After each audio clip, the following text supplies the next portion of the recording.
Good morning, everyone. Nick Reagan here from our first alert desk for our 5 on 5 Plus as we take a look over Charleston on this beautiful morning. Now, we are going to start this morning with some exclusive video obtained by Live 5 News' investigative team that shows an officer-involved shooting in North Charleston. Before we play that video, though, we want to warn you that what you're going to see may be graphic and unsuitable for some folks out there. You're going to see video of officers responding to a scene and then an exchange of gunfire in which multiple officers shoot and kill a man with a gun. Now, we have blurred parts of this video to hide some of the, or rather to obscure some of the most delicate parts of the video. So let's play this first video here. This is dash camera footage of North Charleston police arriving along with Charleston County officers, Charleston County Sheriff deputies responding to the Marathon gas station. You see those officers there laying their guns on the hood of that cruiser. This all happened around midnight on December 27th. When the officers got there, they tell us they found 33-year-old Winston Dunham armed with a handgun. You can see, again, those officers with those long guns out there on that scene. Now, this next scene is going to show officers pointing guns at the suspect before he opens fire. Several officers immediately returning fire and killing Dunham. Here is that video now. You can see Dunham there circled, turning around, facing the officers, appearing to raise his hands before you can see the gunfire there. Now, again, we have blurred out most of that so you can't see it, but we're going to play it one more time here so that you can take another look at that video. In all, there were 8 North Charleston officers and 3 Charleston County deputies that were placed on administrative leave. This comes as the State Law Enforcement Division continues to investigate the incident.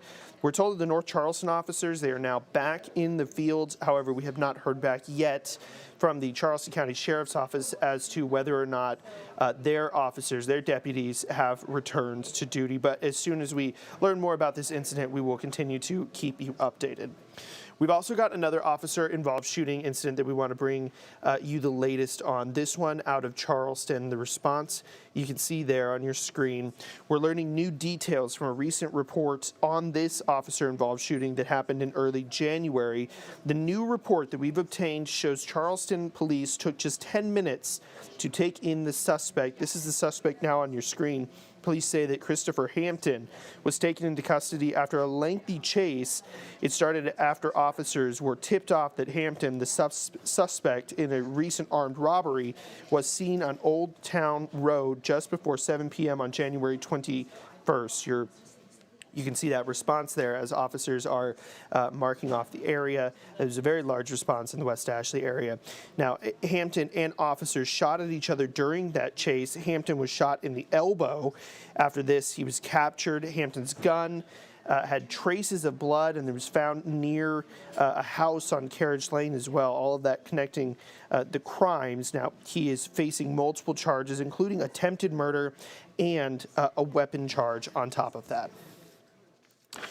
Well, new at this hour, the Charleston Fire Department says a Monday night fire at a West Ashley retail store was set by fireworks.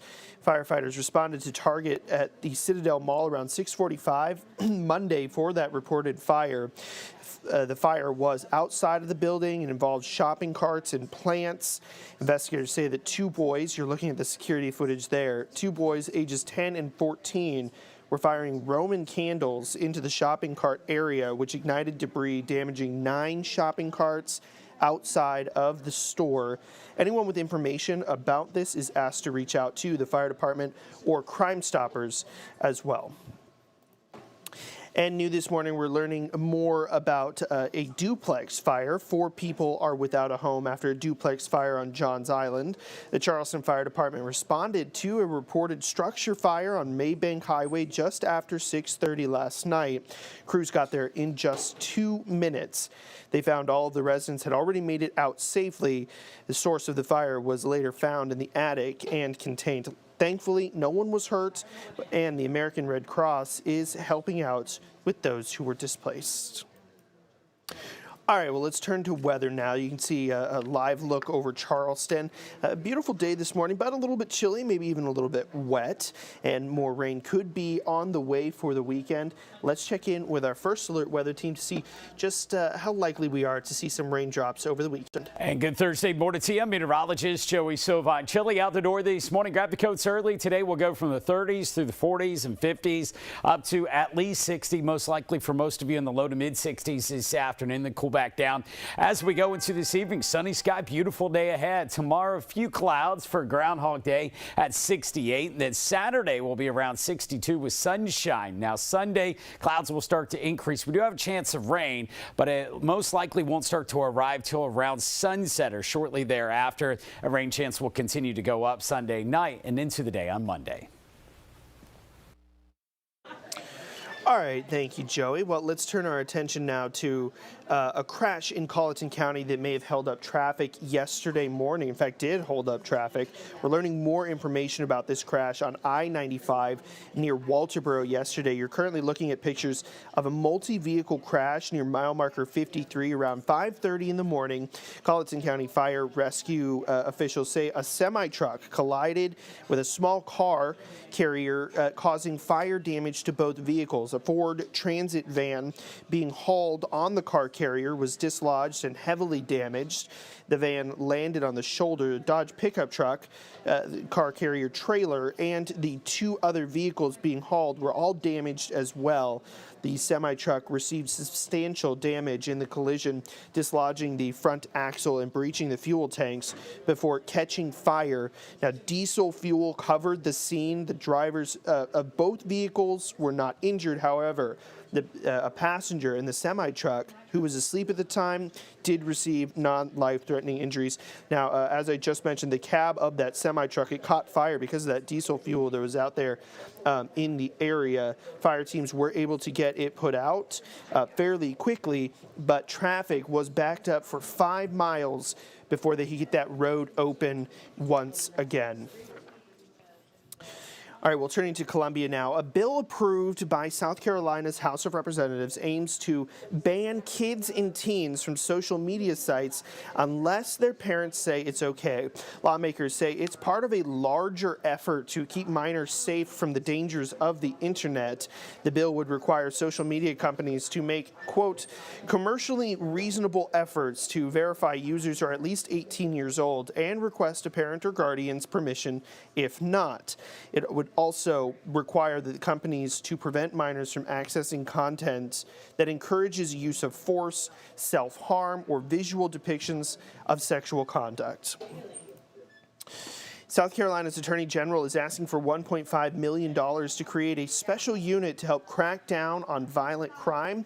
Alan Wilson's request claims that he's calling the Violent Crimes Case Reduction Unit would help cut through a backlog of 11,000 ongoing criminal cases in hopes of bringing relief to solicitors in rural parts of the state.